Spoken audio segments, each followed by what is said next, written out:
Gather close, friends, and let me transport you to the mist-covered hills of Assam, India. Here, dense forests cradle a secret that has baffled villagers and scientists for generations.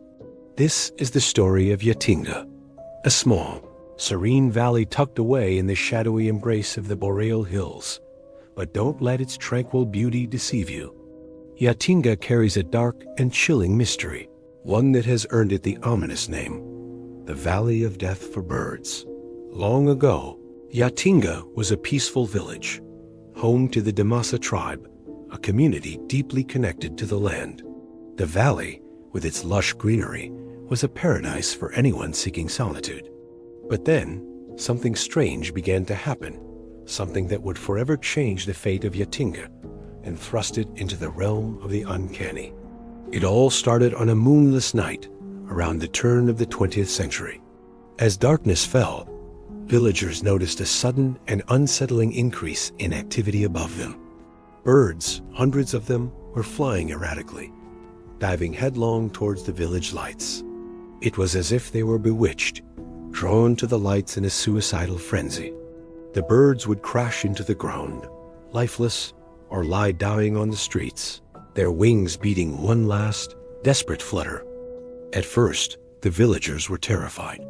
They believed the valley was cursed, that some malevolent spirit was driving the birds to their doom. The nights became filled with fear as they huddled in their homes, praying for the safety of their children and for the restless souls of the birds. The mystery deepened as the pattern repeated itself every year during the monsoon months of September and October, when the mist rolled into the valley, thick and impenetrable. For years, Yatinga's secret was known only to those who lived in its shadow. The villagers grew accustomed to the yearly spectacle, accepting it as part of life, even as it filled them with dread. But word of the bird deaths eventually spread, reaching the ears of outsiders, explorers, journalists, and scientists, all eager to uncover the truth. The scientists arrived with their instruments, ready to solve the mystery. They observed, recorded, and theorized. What they discovered was no less fascinating, though it brought little comfort to the villagers. The birds, it seemed, were disoriented by the combination of the thick fog and the valley's unique wind patterns. In their confusion, they mistook the village lights for the open sky, leading them to fly towards what they believed was freedom, only to meet their doom instead. But even with this explanation, the mystery of Yatinga was not fully resolved. Why did only certain species of birds fall victim to this phenomenon? Why did it only happen on specific nights, when the conditions were just right? And why do the birds return to this valley year after year, knowing the fate that awaits them? The locals, despite the scientific findings, still hold on to their own beliefs. They speak of spirits that haunt the valley, spirits that lure the birds to their death as a sacrifice, perhaps to avenge some ancient wrong. The truth, they say, lies not in the cold calculations of science, but in the soul of the valley itself, a place where the boundary between the living and the dead feels thin, where the land breathes with an energy that science cannot explain.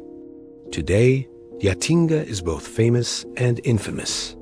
The world knows of its tragic secret, and people travel from far and wide to witness the eerie spectacle. But for the villagers, the phenomenon is a solemn reminder of the delicate balance between life and death, nature, and the supernatural. As the mist descends each year, so too does the mystery, enveloping the valley in a shroud of uncertainty and fear. So if you ever find yourself in the remote corners of Assam, and you hear the distant cries of birds carried on the wind, remember the story of Yatinga, a place where nature and the unknown dance a strange, tragic waltz under the cover of darkness. As you stand in the valley, with the mist swirling around you, ask yourself, is it science that explains this mystery, or something far older, something that we may never truly understand? What do you think is really happening in Yatinga? Let me know in the comments below. Thanks for watching, and don't forget to subscribe for more journeys into the unknown.